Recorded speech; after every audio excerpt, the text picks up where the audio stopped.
ಸ್ನೇಹಿತರೆ, ಇವತ್ತು ಬೆಂಗಳೂರಿನ ಸಾಲಿಡ್ ವೇಸ್ಟ್ ಮ್ಯಾನೇಜ್ಮೆಂಟ್ ಅಥವಾ ಈ ಕಾಂಪೋಸ್ಟ್ ವೆಟ್ ವೇಸ್ಟ್ ಮ್ಯಾನೇಜ್ಮೆಂಟ್ ಸಂಬಂಧಪಟ್ಟಂತೆ ಅತ್ಯಂತ ಪ್ರಮುಖವಾದ ದಿನ. ಇಡೀ ಬೆಂಗಳೂರಿಗೆ ಇವತ್ತು ಅತ್ಯಂತ ಪ್ರಮುಖವಾದ ದಿನ. ಯಾಕಂದ್ರೆ ಒಂದು ತೀರ್ಮಾನ ಕಾಂಪೋಸ್ಟ್ ಡೆವಲಪ್ಮೆಂಟ್ ಕಾರ್ಪೊರೇಷನ್ ಚೇರ್ಮನ್ ಆಗಿ ಬೆಂಗಳೂರಿನಲ್ಲಿ ಯಾವ ರೀತಿಯಾಗಿ ಕಾಂಪೋಸ್ಟ್ ಜನರೇಟ್ ಆಗುತ್ತೆ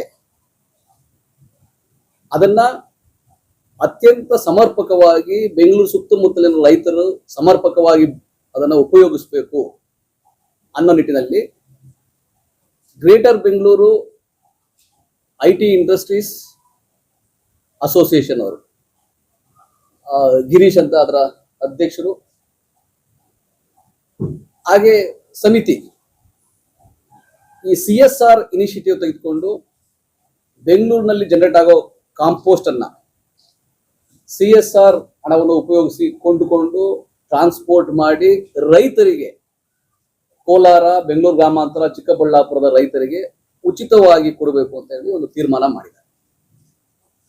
ಅದರಿಂದ ಏನಾಗುತ್ತೆ ಅಂದ್ರೆ ತುಂಬಾ ಜನ ಕಾಂಪೋಸ್ಟ್ ಡೆವಲಪ್ ಮಾಡ್ತಾ ಇರ್ತಾರೆ. RWA ಅವರು ಅವರ ಅಸೋಸಿಯೇಷನ್ ಅವ್ರು ಮಾಡ್ತಿರ್ತಾರೆ, ಎಲಿಸಿಟಿ ಅವ್ರು ಮಾಡ್ತಿದ್ದಾರೆ.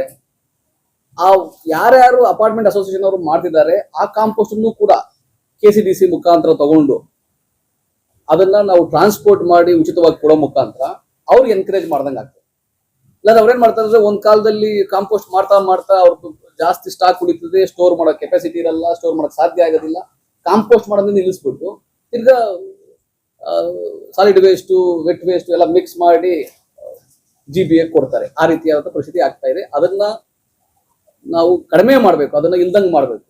ಯಾರು ಕಾಂಪೋಸ್ಟ್ ಮಾಡ್ತಿದ್ದಾರೆ ಅಪಾರ್ಟ್ಮೆಂಟ್ನವರು ಅಥವಾ ನಾವು KCDC ಅವರು, BSWML ಅವರು, ಅದನ್ನೆಲ್ಲ ಕಾಂಪೋಸ್ಟ್ ಅನ್ನ ಸದುಪಯೋಗ ಆಗ್ಬೇಕು, ಎಲ್ಲೂ ಸ್ಟಾಕ್ ಆಗಬಾರದು ಅನ್ನೋ ಉದ್ದೇಶದಿಂದ ಜಿಬಿಶಿಯಾ greater Bengaluru IT industry association ಅದರ CSR ಇನಿಷಿಯೇಟಿವ್ಗೆ ಮಿಸ್ಟರ್ ವಾಸುದೇವ್ ಅಂತ ಅದರ ಚೀಫ್ CSR ಆಕ್ಟಿವಿಟಿ ಇನಿಷಿಯೇಟಿವ್ ಅವರೇ ತಗೊಂಡಿರೋದು. ಮತ್ತೆ ಅವರೆಲ್ಲ ಸಮಿತಿಯವರು ನಮ್ಮ ಜೊತೆ ಒಂದು ಒಡಂಬಡಿಕೆಯನ್ನ ಮಾಡಿಕೊಂಡು, KCDC ಜೊತೆ ಒಡಂಬಡಿಕೆ ಮಾಡಿಕೊಂಡು ಇವತ್ತಿಂದ ಒಂದು ಸಾಂಕೇತಿಕವಾಗಿ ಲಾಂಚ್ ಮಾಡಿ ಇನ್ನು ಮುಂದಕ್ಕೆ ವಿಷನ್ 2030 ಅಂತ ಒಂದು ಅವ್ರ ವಿಷನ್ ಅನ್ನು ಇಟ್ಕೊಂಡಿದ್ದಾರೆ. ಬೆಂಗಳೂರಿನಲ್ಲಿ ಇಲ್ಲಿ ಜನರೇಟ್ ಆಗೋ ಸಂಪೂರ್ಣ ವೆಟ್ ವೇಸ್ಟ್ ಕಾಂಪೋಸ್ಟ್ ಆಗಬೇಕು.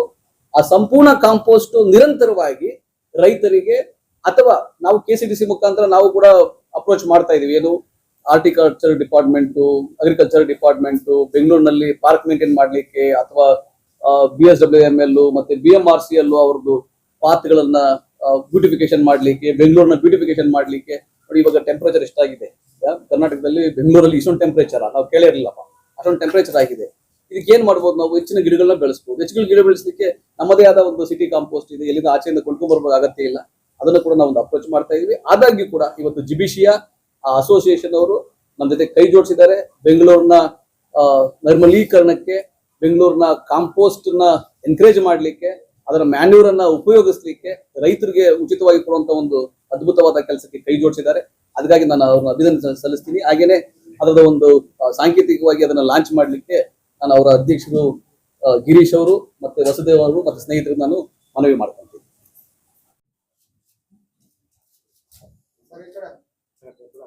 ನೇರ್ಲಘಟ್ಟ ಏನ್ ಬೆಳಿತೀರಿ ನೀವು? ಅಡಿಕೆ ಬಾಳೆ ಎಷ್ಟು ಎಕರೆ ಇದೆ? 3 ಎಕರೆ ಇದೆ. ಈಗ 3 ಎಕರೆಗೆ ನಿಮ್ಗೆ 3 ಟನ್ ಬೇಕು. ವಾಸು ಅವರು ನಿಮ್ಗೆ 3 ಟನ್ ತಲುಪಿಸ್ತಾರೆ. ಓಕೆ, ಚೆನ್ನಾಗಿ ಮಾಡಿ. ನೋಡಿ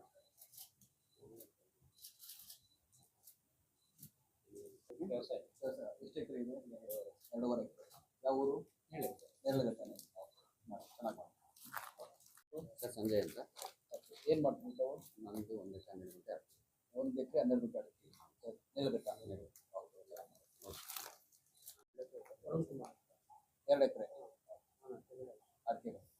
ಒಂದು ನಮ್ಮ ರಾಸಾಯನಿಕ ಗೊಬ್ಬರ ಮತ್ತೆ ಇದರದ ಅವಲಂಬನೆ ಕಡಿಮೆ ಮಾಡಬೇಕು. ನಾವೇ ಈ ಒಂದು ತ್ಯಾಜ್ಯ ಅಂತ ಏನಾಗ್ತಾ ಇದೀವಿ ಅದನ್ನ ಸಂಪನ್ಮೂಲವಾಗಿ ನಾವು ಇಲ್ಲಿ ಪರಿವರ್ತನೆ ಮಾಡಿರೋದ್ರಿಂದ ಆ ಸಂಪನ್ಮೂಲನ ಮತ್ತೆ ನಾವು ಕೃಷಿಗೆ ಜೋಡಿಸಬೇಕು ಅನ್ನೋ ಅಂತ ಒಂದು ದೊಡ್ಡ ಕೆಲಸನ ಇವತ್ತು ಆಗ್ತಾ ಇರೋದು. ಮುಖ್ಯವಾಗಿ KCDC ಇಂದ ಅದೇ ಅಬ್ಜೆಕ್ಟಿವ್.